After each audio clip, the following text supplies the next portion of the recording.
Hi folks, and welcome back to the plot. As you can see, it's still looking very scraggly at the moment. There's lots to be doing outside, but today, my first weekend of March, spring is just around the corner. For some it's already arrived, but here it is bitterly cold, so it doesn't feel like it's properly here, but I'm so excited because for me, March marks the start of spring. I can't say that. Because for me, March marks the start of spring and my growing season proper. I could be far more proactive and get stuff going in February, some things in January too, but I'm a very lazy gardener, so I spent most of January and February hiding away, keeping warm and cozy indoors. But today we're going to be spending most of the time in the greenhouse. I'm going to talk a little bit about my plans for the year. I don't really know what they are yet. I've not been very proactive, like I say, so I've not done much planning, but that's what I'm going to be doing today, planning and sowing my first seeds. I really hope you enjoy. So normally this time of year, the greenhouse is just starting to warm up, and every time you walk in, it's cozy and inviting and exciting. But if you missed my last update episode, I'm currently missing a massive sheet of polycarbonate. So this whole roof is kind of like open to the elements. And it is not very warm in here today. And speaking of storm damage, I noticed as well, one of the bolts had come loose, and this little kind of bracer was completely loose. And this polycarbonate sheet was just threatening to come loose and start flowing away as this kind of shifted. So I spent a lot of time this morning already fixing that. One of those really annoying little jobs where I don't have the right tools and it's fiddly and it doesn't want to go in, but it's in now and that's good. So, where to begin? Today, I've bought a lot of stuff to the allotment. Let me show you. In here, I've got all of my seeds, my big seed box. There's some flower seeds as well, and I've got a planner. I have actually done some planning, but it's just a very loose list of some things that I want to be growing this year, and more importantly, some of the things I don't. And as well, I've been sent by a very kind subscriber a lovely little birthday present, and these are a selection of container-wise seed trays, which I'm so excited about. If you're not familiar with them, Container-wise a little while ago brought out a range of seed trays that are just absolutely solid. These things last for years and years, and I'm really excited today to start sowing into some of these. There's a kind of range, a few different ones, and I'm just over the moon to have these. These ones look really interesting. They're a little bit bigger, so I'm not sure exactly what I'm going to sow into what just yet, but thank you ever so much to that very kind subscriber. And another thing I've got is a selection of root trainers. So this year I'm finally going to try sowing some legumes, something I've kind of avoided until last summer. I went to a friend's house and they were growing peas, fresh peas. And oh my goodness, they tasted incredible. I'd honestly never tasted anything like it. And in that moment, I suddenly understood why people bother growing legumes. They've always seemed like a lot of fuss for something that's very easily available and quite cheap. So I've got some root trainers, really excited to sow some legumes today. I think maybe today, I don't know if it's the right time. So what I'm gonna do, get my thinking hat on, do a little bit of planning, go through my seed box and just have a think about what I'm gonna sow today, get the compost ready, do all that. I'm gonna have a smile on my face all day today, I just know it. Although I do wish it was a little bit warmer. I'll see you in a moment when I've got a bit of a better idea of what I'm sowing. Okay, so I said I hadn't really planned much of this year, and that is true, but what I really mean is I haven't really planned the beds. I haven't planned what's going on outside, and I haven't done any detailed planning really of what I'm going to grow this year, but this is now third year of growing, which sounds a bit weird. I always still think of myself as a beginner who doesn't know what they're doing, but what I have done is organise my seed box in a way that makes this much easier. Now I've got a bit more experience and I know what I'm going to grow, and I'll show you what I mean. Okay, so everyone does this differently and everyone organises their seed box differently. A lot of people like to organise things by kind of month by month planting. But I find that's really difficult because a lot of things can be successionally sown. So a lot of things can be sown now, but they can also be sown April, May and June as well. So I kind of group these by just type. So I've got brassicas here, which I've got on my big seed cells because I know that I'm lazy. And brassicas can get quite big in their seed cells before they're ready to plant out. So they're going to be going in some of the big ones. My salads and my leaves that I'm going to be planting today. These can be probably in slightly smaller ones. That should push me to get them planted out a bit sooner than I normally do. My legumes, these are going to go in the root trainers. I'm not sure if just one of these trays is going to be enough. I have no idea about kind of crops and amounts that you get from one plant. So that one is definitely going to need a bit of planning. But what I am going to do is talk a little bit about what I'm not doing at the moment. These are my alliums as well. Some leeks and things are going to go in these smaller seed cells. But what I'm not doing, these summer plants. Now this is one of the only ones I do group, not by plant type, but by when they're going to be planted. And this includes all of my courgettes, my cucumbers, all of those kind of things. These are the ones that are just not frost hardy. And to me, it makes sense to give them their own group because I only really do one sowing of these as well. They're not going to be successional. Next on the not sowing at the moment list is carrots and parsnips. Now, I don't think I'm going to do carrots at all this year. I really struggled to get them going last year. If you remember, we went for 3 lines of carrots in here that are marked off by the bamboo stakes, and there's basically nothing. Did have some success with the raised bed at home, but that's now gone over to my other half and she's just going to use that for flowers. We probably don't need any more productive growing space when I've got a whole allotment, but carrots are bloody annoying to get germinated and they're just not worth it. I'm sorry, they're just not worth it. They are one that I am more than happy to just buy. And parsnips, I have never grown and I am still kind of interested in doing those, but they take up a huge amount of space and they're just really low on my priority, so I'm not growing parsnips. I got a bit tired of holding the camera and I thought it might be a bit shaky. So the next one that I'm not doing at the moment is this, herbs, which is quite a broad category, but herbs I'm okay at growing, right? Like I can grow pretty successful herbs, but I never use them, okay? I'm really, really bad at using herbs, especially if I'm growing them at the allotment. So I might do a few of those at home where if you're cooking, you can just pop out and get them. But for me, growing herbs or having a herb patch at the allotment is really just a waste of time. They won't get used. Another thing that I am, oh my God. Oh no. This is the issue with not having a window. Oh geez, they're going everywhere. Okay, got all the runaway seeds. Now, as I was saying, next thing that I'm not doing today on the allotment are these, the tomatoes. Now, I am going to be starting sowing my tomatoes probably today or very soon, but I'm going to do those at home where I've got the propagator and the grow lights. Glow lights? They do kind of glow. Just because they're not hardy, and I probably could get them in the greenhouse, but with the window missing especially, they just won't be off to the best start. So best to do those at home. So what I'm going to do is start on some of the alliums, the brassicas, my salads, and my legumes as well. With the legumes, I am wondering, I've got an early pea, so these are both peas. I'm not doing any beans because so far I'm not convinced that you can really grow an appetizing bean. So I've got an early pea and a main crop pea, and I might do these just a little bit later. I'm really not sure how many of these I need to sow or how many you get per plant, so I'm going to just use the root trainers, right? I'm going to do half of this and half of this in the root trainers, and I think that'll be okay. I don't know. Let me know in the comments if that's way too many to grow or not really enough. I don't know what I'm doing when it comes to legumes. Thank you in advance. There is one other thing that I completely forgot to mention, and that is flowers. Now, as you know, I have a pretty bad track record of growing flowers. I really, really want to grow them because they make the allotment look nice, but I am very bad at growing them and I'm not very good at giving them the love and attention that they need. So I don't do well with flowers, but I am going to have a look through some of these and I'll let you know what I'm sowing, what the plan is with those as well. Or maybe I won't, I don't know. We'll see. But there is one flower in particular that I am going to try growing, and that is yellow rattle. Now, long ago I said I was going to try and grow some of this under the apple trees because this is otherwise known as the meadow maker. This is a plant that semi-parasitizes grasses, right?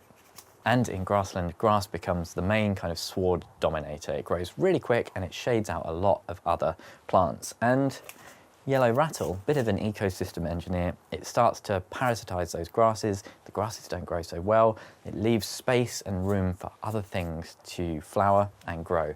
So you get more of a diverse grassland mix, but this stuff is very difficult to germinate. I was quite surprised to just see it on the shelf. I'm gonna stick it in the ground and see if it does anything. If I get a single yellow rattle plant, I'll be over the moon. I don't think it's gonna do anything, but we'll give it a go. We'll see what happens. One more thing I'm not gonna be sowing are all of these plants now. This I've just labelled the 2022 rejects. So like I say, I have done a little bit of planning, but what have we got in here? There's a few weird brassicas, there's calabrese. I hate calabrese. I love purple sprouting broccoli. We got pumpkins, I just don't have the space. Radishes, which I grew last year. Quite cool, but don't like radishes that much. We got some turnips as well and stuff like that. So there's quite a few things that have just not made the cut this year. And I think it's quite good to be ruthless sometimes and just focus on growing the things that you know you're gonna eat. Oh, I'll tell you what, it is a little bit nicer with the door closed and the sun's just starting to come out. One other thing, I keep forgetting there's other things. Grass seed. I've actually finally bought some grass seed because, as you know, I've kind of re-engineered the pathways outside and there's currently a big bare area that I would like to be like a nice little bit of lawn. I'm moving towards much bigger beds and much fewer paths. Many fewer paths? Fewer paths? You know what I mean. So hopefully the grass seed will take and that will look a little bit nice as well. So just quickly starting off with my salads, I'm trying radicchio this year. I'm not sure if I'm pronouncing that right, but I know that some people rave about this stuff, so I'm quite excited to give that a go. It's quite winter hardy as well, and the slugs don't seem to love it. I've got a cut and come again kind of tall lettuce, and I've got my all year round lettuce as well, which I do grow every year, and it's always great. This seed's a little bit old now, 3rd year, so it might not be so great, but I'm just gonna try and sow a few of those, not go overboard. My brassicas, today is really brassica day. I've got absolutely loads going on here. I've got this one, which I was sent very kindly by Sutton's, and I'm really excited to try this, a brand new purple sprouting broccoli. This is called a Belvedere Sibsy. It's meant to be really, really nice, so quite excited. And then I've got 3 different types of cabbage that I'm gonna give a go. I really have not had much luck with cabbage in the past, and one thing I have noticed is that these are all summer cabbages, so that's not ideal, but I've got the Primo, the Durham Early and the Golden Acre. Just going to do a few of those, see what they do. And last year I did try and grow this, but it didn't germinate whatsoever. And this is a Romanesco broccoli, which are just so cool. Their weird like fractal way of growing is fascinating. And then my alliums, I've just got a few. The winter leek, the autumn leek, and I've got my spring onions as well. Hopefully we'll stave off the onion white rot. But that is actually all I'm going to get going today, but it just feels like such a fantastic milestone. And we've got the legumes at the end. All I'm doing here is giving this peat-free compost a quick run through the sieve. I would have liked to as well have put some perlite in here. I really like what that does for soil structure, and it just helps prevent waterlogging a bit as well. But like an idiot, I've left my perlite at home. So they're just going to be going in compost, but that should be okay. I have to say, probably one of my least favourite gardening jobs, this, riddling soil. And one of the reasons I barely ever do it, but you can see this is very wet soil that's been laid around for a while, so I do think it makes sense. Now, just a few episodes ago when I was talking about planting the tree, I remember mentioning something very hippie about it just feeling really good for the soul, you know, which is so corny. It's such a horrific thing to say out loud. But this is one of those jobs as well. Sowing the first seeds of the year is just, it's just like soul food. There's something about it that just puts such a big smile on my face. I've got my chilies growing at home, but they're a bit different. You know, there's something about growing in the greenhouse, growing on the allotment. It just feels natural. It feels so good, and I'm so happy to be out today. The sun just started shining as well, so it's warming up, and it's just lovely. And you can see I'm only doing 1 row here. Normally I just fill the whole lot, but this is in an effort to try and make me finally get a bit better with successional sowing. If I leave these gaps, you know, it's a real sign to myself that there's a space here to be planted into later. Remember to plant in this later. Every time I see it, I'll know. Every 3 or 4 weeks, I'll try and do a little successional sowing in here. And then I've got just one row for the Valmain. Is that what it's called? Valmain, the other lettuce. And I'm going to do one row for the radicchio, or the radicchio. I have no idea how you say it. I'm not really sure. This one's hardy, so you could probably sow them all at once, but it might not take or something like that. I am sowing this a little bit early. It says to sow the radicchio in April, so we'll see. But oh my goodness, this is great. This is such a good feeling with the sun coming out, the start of March, the start of growing. I've been putting it off for so long, but now I'm here. I'm so pleased. I'm going to hit fast forward because there's a lot of sowing to be done. So there we go, the first seed tray, and it's not much. We've not got much on the go, but it's something. I was kind of feeling like this was quite late, you know, to be getting going. You know, it's already March. There's so many things I could have been doing that I've missed out on, but actually, when you think about it, you don't need to rush. You know, there's only so much that can be planted this time of year. So if you're a little bit behind, don't worry too much.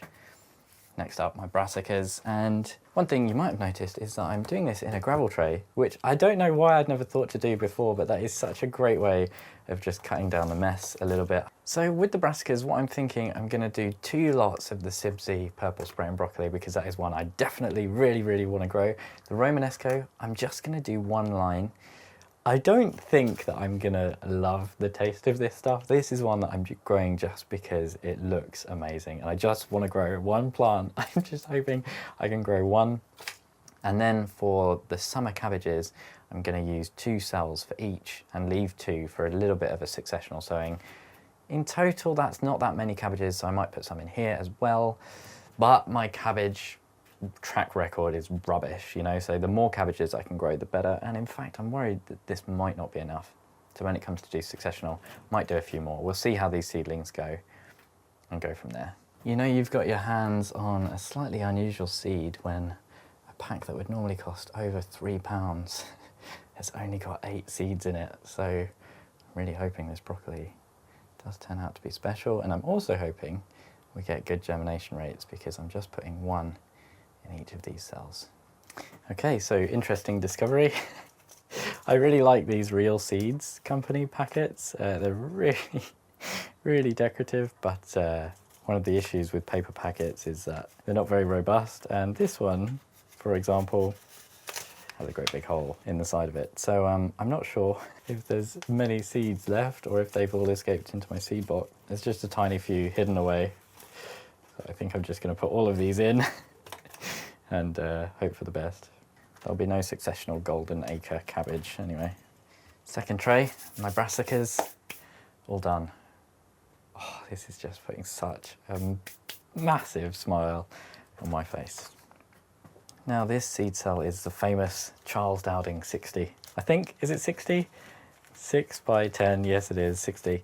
And this is, I don't know, it's really famous. Loads of people use this and swear by it, but for me, I'm quite glad that I've only got the 1 of these, because I think for most things, you know, you see Charles Dowding and he'll be sowing brassicas and leafy veg and, you know, his salads into these. But he's able to put his stuff out into his garden so quickly. I don't know how, but he seems to avoid a lot of slug and other pest damage. And I think I really err on the side of keeping stuff in the greenhouse, letting it get nice and big, because then it's much more able to kind of withstand the pressures of going outside and, you know, slugs and flea beetles and other attacks. But that said, I think this kind of seed tray should be perfect for all of the little alliums that I've got on the go here, leeks and that kind of thing. And this year I'm going to try and be a little bit more attentive with my leeks. I have a very bad habit of just forgetting about them, neglecting them, leaving them in a seed cell or a big pot and then putting them out far too late. So hopefully we won't have a repeat of that this year. And these seed cells are quite nice to use. And there we go. That is it. That is all the seed cells. So here we are. These seed cells are incredibly robust. They really do kind of stand up to the hype. There's not many that you could just hold at the edge with full of wet soil and they just flex a little bit. They are really strong. So I am over the moon. I am so pleased to have my first things sown. I'm quite eager to get this hole plugged, but with the sun out, it is quite warm in here, so these should get off to a decent enough start. You know, I think they'll germinate, and these are the hardier crops, so they should be okay. There's lots more for me to be doing, but I think I'm going to leave it here for today. The yellow rattle and my flower sowing can wait for another day. That is, if I ever do get around to sowing my flowers. So thank you ever so much for joining me. I hope you've enjoyed it. Please do let me know in the comments what you're growing. Have you got your seedlings going? Are you a little bit late like me? Maybe a little on the lazy side. I do love to hear from people, and I hope that you've not got any storm damage, or if you have, you've recovered from that. Thanks again for watching, and hopefully I'll see you again next time.